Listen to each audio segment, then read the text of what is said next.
अस्सलाम वालेकुम खान साहब, क्या हाल है? अरे ठीक ठाक जी, ठीक है अल्हम्दुलिल्लाह। और सुनाए सब ठीक ठाक, कारोबार ठीक जा रहा है? अल्हम्दुलिल्लाह। हाँ जी, बताएंगे क्या रेट्स चल रहे हैं खुश्क फ्रूट्स के? खुश्क फ्रूट रेट सही चल रहा है यार। अखरोट का क्या रेट चल रहा है? अखरोट तकरीबन 800-900 रुपये किलो। अच्छा, और ये अपना पिस्ता काजू 1000 रुपये पाव जी। हाँ, ये 3500-4000 किलो लगेगा। और बाकी खजूर का क्या रेट है? मूंगफली का क्या रेट है? ये तो खजूर तकरीबन 550-600 रुपये किलो। और गिरी जो है, बादाम की गिरी 700 का पाइया, 2800 का किलो। ठीक हो गया। हाँ जी, इसके अलावा ज्यादा आपके पास क्या चीज? बहुत कुछ है भैया।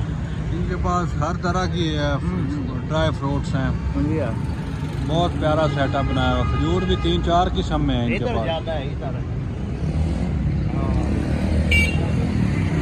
ये देखें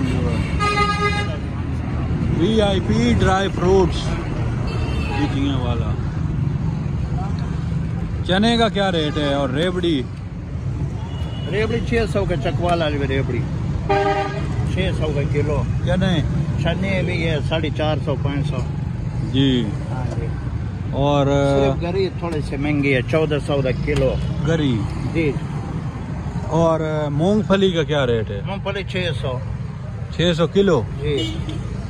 ठीक। हाँ जी। और किशमिश किशमिश ये 1200 तकरीबन। ठीक है, अच्छा 12 वाला। अच्छा वाला। हाँ जी। ठीक है, ठीक है खान साहब, बहुत मेहरबानी। जज़ाकल्लाह। इधर आप एक दफा खड़े हुए हैं साथ ना वीडियो, बस इधर ही खड़े हो जाए। VIP ड्राई फ्रूट अड्डा विजिया वाला।